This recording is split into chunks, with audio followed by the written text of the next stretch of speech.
magician. Abracadabra, you happy.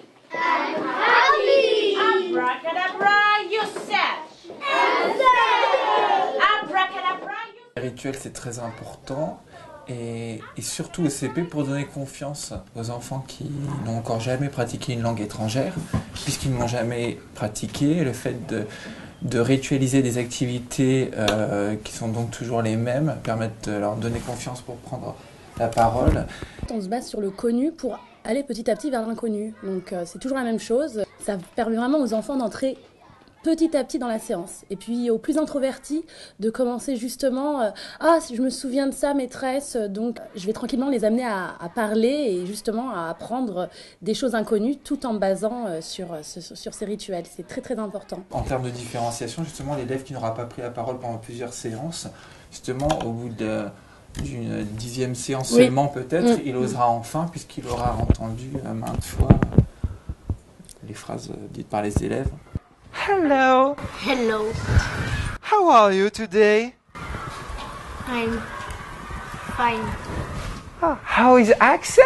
Axel is fine. Good. Dans une année de CP, les rituels évoluent tout au long de l'année. Donc, bien évidemment, du CP au CM2, ils évoluent de façon beaucoup plus importante, plus on monte dans les niveaux. Mes élèves prenaient relais et prenaient la place de la maîtresse. Et les rituels devenaient automatiques. Et les enfants prenaient ma place pour donner la météo, pour donner la date, pour jouer le rôle du magicien. Et donc, ça permettait justement aux enfants d'être de plus en plus autonomes en anglais. Et c'est ce qu'on veut qu'ils deviennent justement avec la langue. Hello, hello, what's your name? What's your name? What's your name? Hello, hello, what's your name? My name is... Ryan. Hello, Ryan! Le chant fait partie des rituels qui fait que des gens en plus, ça les met beaucoup plus à l'aise, ils aiment beaucoup chanter. Et pour les enfants les plus timides, le fait de chanter tous ensemble, ça fait qu'ils peuvent répéter les structures langagières sans avoir l'impression d'être forcément entendus ou particulièrement sollicités. Et donc les chansons en plus, comme elles sont un peu plus mémorisées, ils les utilisent beaucoup après, ça les aide un peu, ils les rechantent au moment où il faut réinvestir tout le vocabulaire.